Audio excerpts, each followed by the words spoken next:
ഒരു ചോദ്യം ചോദിക്കാം, കറക്റ്റ് ഉത്തരം പറഞ്ഞാൽ നല്ല ഫുഡ് വൗച്ചർ വരും. ഓക്കെ, പേര് പറഞ്ഞു.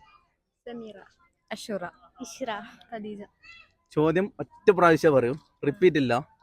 അതുകൊണ്ട് കറക്റ്റ് ആലോചിച്ചിട്ട് മാത്രം പറയാം. അതായത് രണ്ട് അച്ഛന്മാരും, അച്ഛനല്ലേ ഫാദർ, രണ്ട് മക്കളും ഒരു ജ്യൂസ് കടയിൽ പോയി. ഓക്കെ, അവർ എല്ലാവരും ഓരോരോ ജ്യൂസ് ഓർഡർ ചെയ്ത്. സപ്ലയർ അവർക്ക് 3 ജ്യൂസ് കൊണ്ടു കൊടുത്ത്.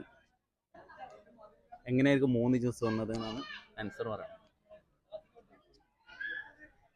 ഞാൻ സാധാരണ ചോദിക്കുന്ന ചോദ്യത്തിൽ തന്നെ അതിൻ്റെ ഉത്തരം ഉണ്ടാകലുണ്ട്. അപ്പം ആലോചിച്ച് മാത്രം പറഞ്ഞു. അറിയില്ല അറിയില്ല അറിയില്ല അപ്പൊ ശരി. അപ്പൊ ഇതിന്റെ ഉത്തരം ആരെങ്കിലും കമന്റ് ഇടും കേട്ടോ. അറിയുന്ന ആൾക്കാർ കമന്റ് ഇടുമ്പോൾ കാണുമ്പോൾ നിങ്ങൾ പറയണം. ഓക്കെ, ശരി, താങ്ക് യു. ഫോളോ ചെയ്തിട്ടുണ്ടോ? ആരും ഫോളോ ചെയ്തിട്ടില്ല.